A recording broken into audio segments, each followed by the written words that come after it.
Hey everyone, it's Jim Fountain with Elated Real Estate. Today I'm going to be breaking down the proposed 50-year mortgage, what it really means for home buyers, how it compares with the traditional 30-year loan, and what the potential impact it could have on the housing market in the years ahead.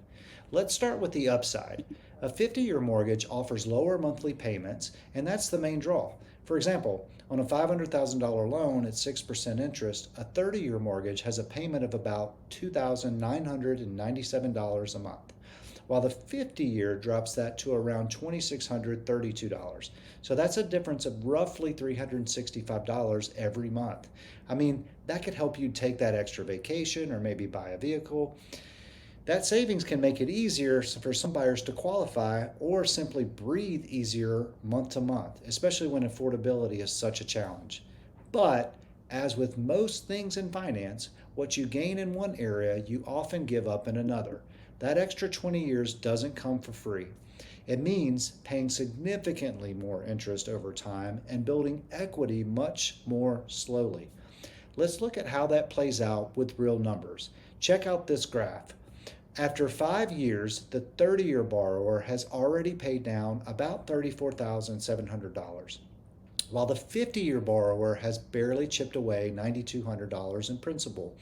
That's a real trade off. You get a smaller payment, but you own almost none of your home for a long time. Now, here's where it gets interesting and potentially risky. Because the payment is lower, buyers can technically qualify for a higher loan amount.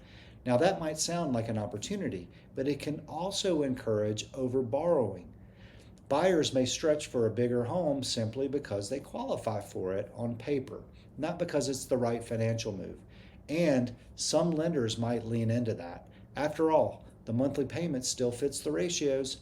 The issue is what happens later. If appreciation slows or if prices flatten, those same buyers could find themselves stuck, unable to sell or move because they built almost no equity.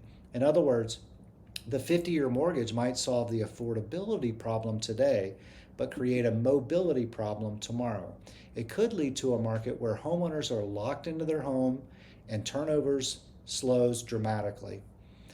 The 50-year mortgage could absolutely open the door for more first-time home buyers, but it also introduces long-term risk that we've seen before: slower equity growth, over leverage, and fewer options when life changes. If you want to understand how this could impact your personal buying power or your long-term financial goals, reach out. I'm happy to walk you through your numbers, and if you want to dive deeper, the full amortization table and chart are linked below. I'm Jim Fountain with Elated Real Estate, helping you make smarter, data-driven real estate decisions. See you in the next one.